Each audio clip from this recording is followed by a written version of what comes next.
talk about inspections you can get for different areas of a house to ensure the home you're buying is a safe and sound investment for you and your family. A general home inspection is always recommended so you know what you're buying.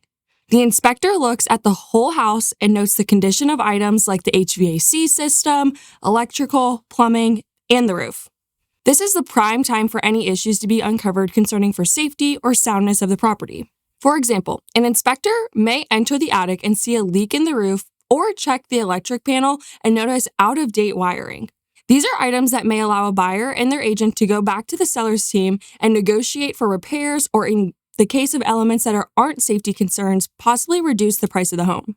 There are also inspections for specific components and areas, such as foundation, well, septic, and even termites. In many situations, these inspections are voluntary additions the buyer can choose to have done, and their real estate agent can help them decide which ones may be good options depending on the home and the area.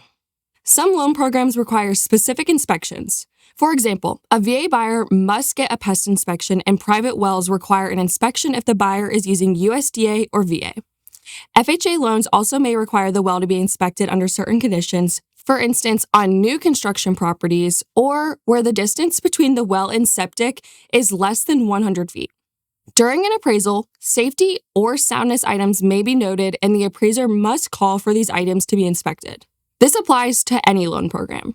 If an appraiser notes possible infestation, all loan programs will require a valid pest inspection and proper mitigation to clear the property prior to closing.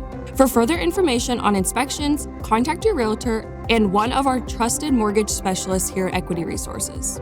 Thank you for joining us. Don't forget to like this video, subscribe to our channel, and turn on our post notifications to never miss a new video.